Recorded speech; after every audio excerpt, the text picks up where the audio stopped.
मंडळी नमस्कार, मी दिनराज वाघमारे. जय भारत न्यूजमध्ये आपल्या सर्वांचं स्वागत आहे. आत्ता आम्ही आहे जत तालुक्यातल्या मोचंडी या गावामध्ये आणि आपल्याला माहीत आहे की पंचायत समिती आणि जिल्हा परिषदेच्या निवडणुकांची रणधुमाळी अत्यंत शिगेला पोहोचली आहे आणि या रणधुमाळीमध्ये मोचंडी जिल्हा परिषद गटामधले जे भाजपचे एक अतिशय तरुण उमदे आणि डॅशिंग असे उमेदवार आहेत रमेश अण्णा देवर्षी.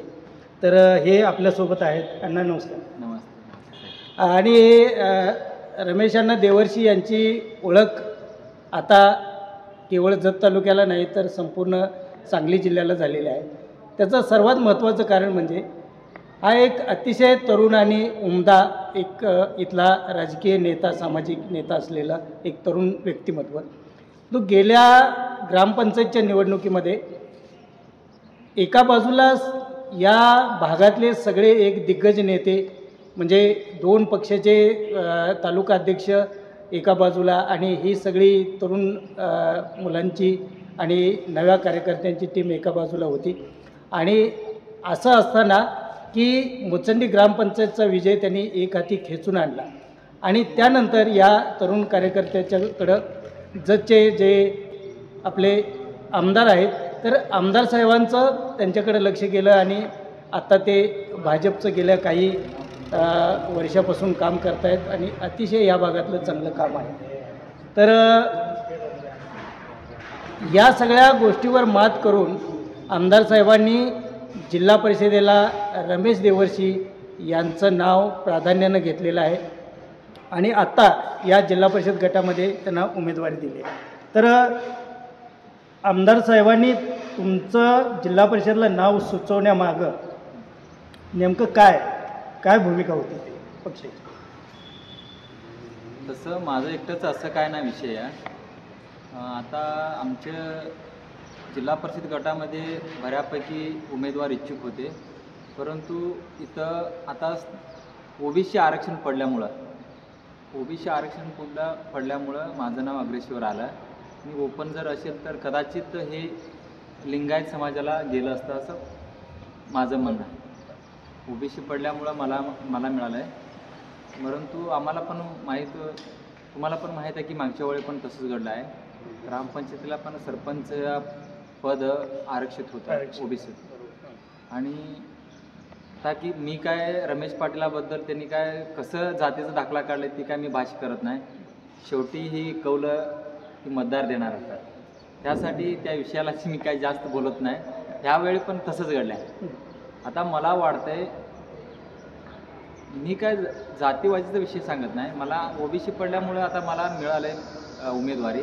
रमेश पाटलांचं नातेवाईक इथं नाही म्हणलं तर इथं 1500 मतदार आहेत राऊंडमध्ये आणि मला वाटतं त्यांचं भाकी भाऊभावनेच्यामध्ये एकाचेही ओबीसी दाखला नाही आणि त्यांनी कसं काढलं आम्हाला माहीत पण नाही. त्या भागात आम्ही जात पण नाही.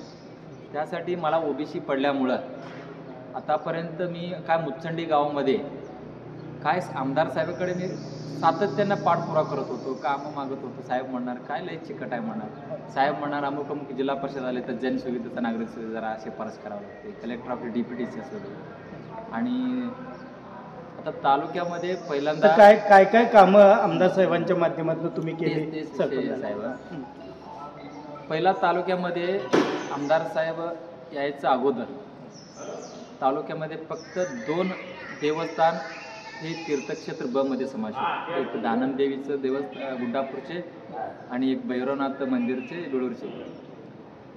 त्याला आमदार साहेबांनी 5 कोटीचा निधी दिला आणि काम पण आता 70-80% पूर्ण झाले.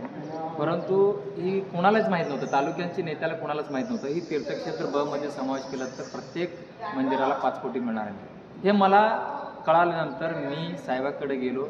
साहेब म्हणाले मला 2 मंदिरासाठी 5-5 कोटी निधी मिळणार आहे, त्यासाठी तीर्थक्षेत्र ब मध्ये समावेश करा. मी पाठपुरावा करतो. पण साहेबांनी त्याला मदत केला आणि आता रामेश्वर आणि दरेश्वर 2 मंदिरं ही तीर्थक्षेत्र ब मध्ये समावेश झालेला आहे. त्याला 5-5 कोटीचं पण निधी आता दिलेला आहे. त्यासाठी ही कामाची आता सभामंडपची काम असू दे, गावातील कॉन्क्रीट रस्त्याची काम असू दे, गटरची काम असू दे आणि लोकांची मी भरपूर कामं साहेबाकडे घेऊन जायचो, गरिबांचं काम घेऊन जायचो. सगळं लक्षात घेऊन ही भविष्यात काहीतरी लोकांसाठी करणारे एक कार्यकर्ता, एक सच्चा कार्यकर्ता म्हणून कुठंही कुणाचं मी बदलीचं शिफारस करून गेलं नाही. कुठंही फक्त काम आणि गरिबाला कुठं अन्याय होतं त्याच्या विरोधात मी साहेबाकडे पाठपुरावा करत होतो. आणि गावात 30 ते 40 कोटीचं काम आता आमदार साहेबांचं शिफारसवरून आमदार साहेबांचं माध्यमातून आणाले सगळं लक्षात घेऊन आता मला एक गाव सोडून 16 गावचे नेतृत्व करायला दिलेलं आहे. त्यासाठी आता मी साहेब पण मला सांगितलं आहे आता मुचंडीमध्ये तसं लक्ष आहे तसं 16ही गावामध्ये लक्ष द्यायला मिळेल पाहिजे. पहिल्यापासून कदाचित 16 गावची मी काय समस्या पाठपुरावा केला आहे, समस्या सोडण्याचा प्रयत्न केलेला आहे. त्यासाठी सर्व 16 गावातले लोकांचं मनात होतं की तुम्हाला पण माहीत असेल असं मला वाटतंय. आता कदाचित 6-7 पाठीमागं जरी ओबीसी पडला तर हे रमेश देवर्षी उमेदवार फायनल आहे असं सगळ्यांना चर्चा होती.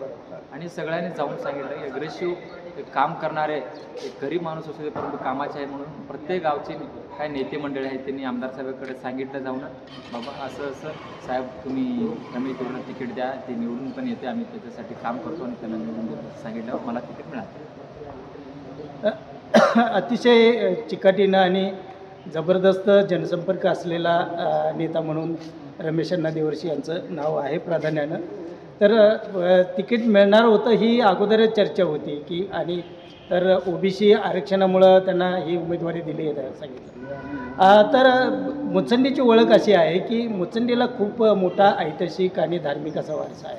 आणि आता ज्या मंदिरांचा उल्लेख केला की तिथं रामलिंग देवाचं मंदिर असेल किंवा दरेश्वराचं मंदिर आहे, तर ही दोन्ही मंदिरं खूप प्राचीन आहेत आणि खूप मोठा इतिहास आहे त्याचा.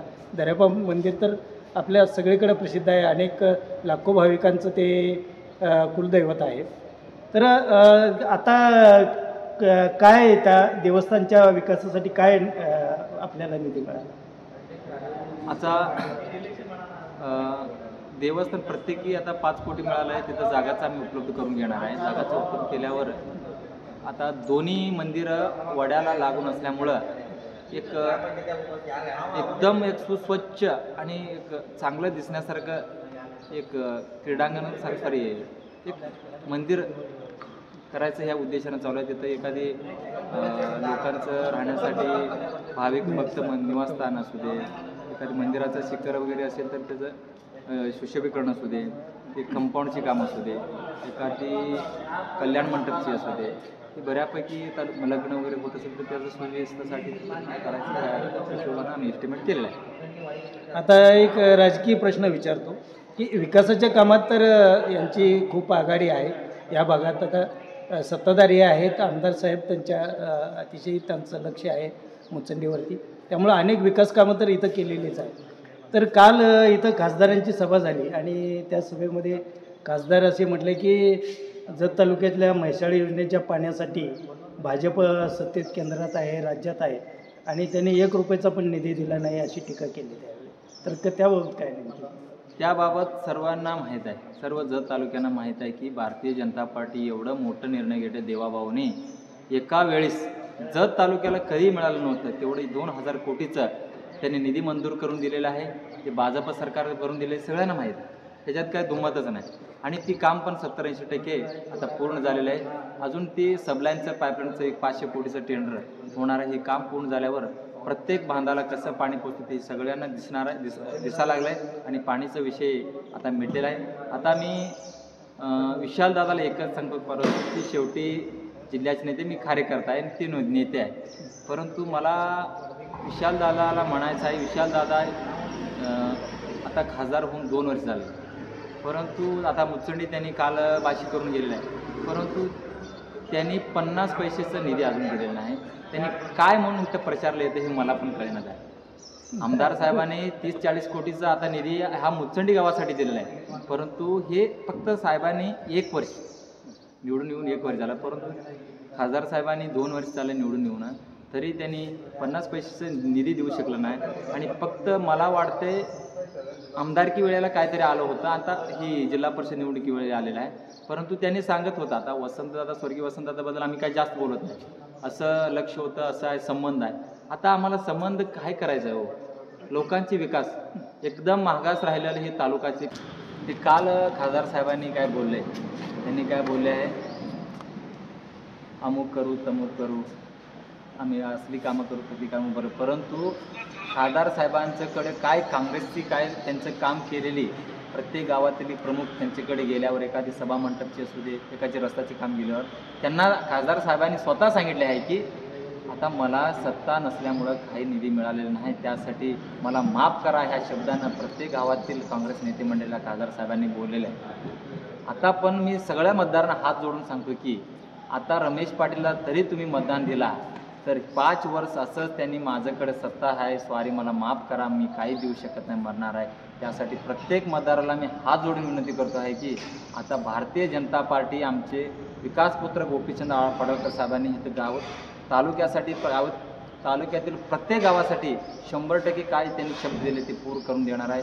देवाभावी त्याला आमदार साहेबांचं पाठीमागं असल्यामुळं आणि आमदार साहेबांचं आमच्यावर प्रेम असल्यामुळे ही 16 गावातली काय मी शब्द दिलेलो आहे आता निवडणुकीमध्ये शब्द पूर्ण करणार आहे.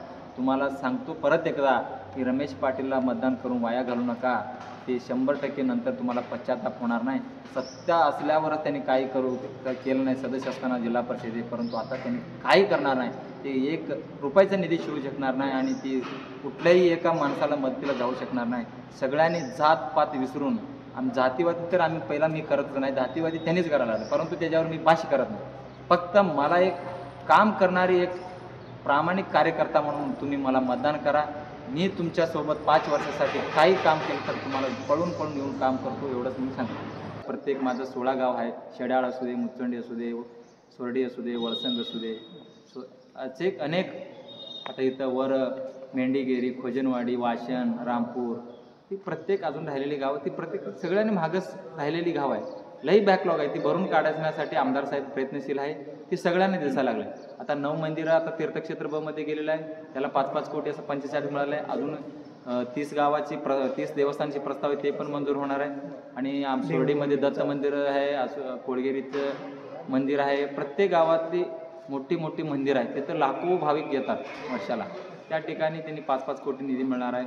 आता पानंद रस्त्यासाठी येणाऱ्या बजेटमध्ये त्यांनी आराखडा साहेबांनी तयार केलं, 100 कोटीचं आता पानंद रस्त्यासाठी त्यांनी मंजूर करून घेणार आहे. त्याच्यात प्रत्येक गावाला 1 कोटीचं पानंद रस्त्यासाठी पैसे मिळणार आहे. 400 टीचेचं प्रस्ताव साहेबांनी मुख्यमंत्री महोदयाकडे ठेवले, ते पण मंजूर झाले. आता रस्ता आणि पाण्याचे विषय आता मार्गी लागले, आमदार साहेबांनी मुख्यमंत्री देवाभाऊंनी मार्गी लावलेला आहे. आणि ही करंट आणि विषय झाल्यावर शेतकरी सुफलाम म्हणजे शेतकऱ्याला काही अडचण होणार नाही. फक्त काल आमचे ती गावातली नेते मंडळी बोलले, थोडंफार वाईट वाटण्यासारखं आमचे सगळी भारतीय जनता पार्टी कार्यकर्त्यांना त्यांनी आई बहीण वर्षांना शिवी दिलेली आहे. परंतु आता काय त्याच्यावर मी काय बोलत नाही, मी फक्त बोलणार सगळं मतदारांना हात जोडून सांगणार आहे की आतापर्यंत काय राजकारण झालं. आता केंद्रामध्ये सत्ता आहे, राज्यामध्ये सत्ता आहे, खमकी आमदार आहेत, निधी देणार आहे. त्यासाठी सगळ्यांनी तुम्ही सगळं पक्ष सोडून भारतीय जनता पार्टीसोबत या. आणि मी एक असं प्रामाणिक कार्यकर्ता आहे की आता काय मी आहे ताजं धमक मी मुचंडी गावामध्ये विकासाच्या माध्यमातून करून दिलेला आहे. आणि दिवस मी फक्त 24 तास म्हणजे मला झोपायचं सोडून की कधी रात्री 12ला फोन केला तरी पळून येऊन प्रत्येकाचं काय प्रश्न ते सोडण्याचा मी प्रयत्न करीत आहे. परंतु रमेश पाटील असं उमेदवार आहे की ते 3 वर्ष तिकडे काय एकदा इलेक्शन करून गेलं की परत येणारे नाही माणूस आहे. तुम्हाला हात जोडून विनंती करतो, तुमचं मतदान रमेश पाटीलला टाकून वाया करू नका, नंतर 100% पश्चाताप होणार, ह्याच्यात काय वाद नाही. आणि त्यांनी असं करतो तमू करतो मोठी सांगायला लागले. आता राष्ट्रवादी काँग्रेसची सत्ता असताना त्यांनी जिल्हा परिषद सदस्य होतं, त्यांचं पत्नी सभापती, तेव्हा काही केलं नाही त्यांनी. आता काय करणार नाही, आता पण मार्केट कमिटी संचालक आहे आणि प्रत्येक इलेक्शनमध्ये उमेदवारी घेतात, ग्रामपंचायतीला घेतात, सोसायटीला घेतात, आता मार्केट कमिटीला घेतात, आता जिल्हा परिषदेला घेणार, उद्या काहीतरी परत एकदा काहीतरी आलं की त्यांनी घेणार. फक्त त्यांनी इलेक्शन लढवणार आहे, त्यासाठी बाकी आता काही केलं नाही. प्रत्येक आता मुचंडी गावातले लोक त्यांना नाकारले, त्यांचं पै पाहुणे त्यांचं भोकी त्यांना नाकारलेलं आहे. परंतु तुम्हाला 16 गावातील सगळ्या मतदारांना नागरिकांना मी विनंती करतो की गावातच त्यांना भावकी नाकारले, तुम्ही त्याला स्वीकारू नका, तुमचं मत वाया टाकू नका. येणाऱ्या 7 फेब्रुवारीला भारतीय जनता पार्टीचं उमेदवार म्हणून मी स्वतः रमेश गंगाणा देवर्षी आणि पंचायत समितीचा उमेदवार म्हणून माझे मित्रांचे पत्नी सौ सुनीताताई अप्पासाहेब बेडगे व पंचायत समिती भजनवाडी गणासाठी वीणाताई रमेश बरादार ह्या तिघांना मतदान टाकून आम्हाला जास्त मतं देखील निवडून आणा आणि आम्ही तुमचं 5 वर्ष सत्ता असल्या काळामुळं आता काय तुम्हाला निवडणुकीमध्ये आम्ही शब्द दिलो की एकही शंकरलिंग मंदिरापासून सांगतो की एकही काम असू दे एकही टक्क्यात राहणार नाही, 100% काम मी तुम्हाला करून दाखवणार आहे आणि तुमची सेवा करणार म्हणून सांगतो.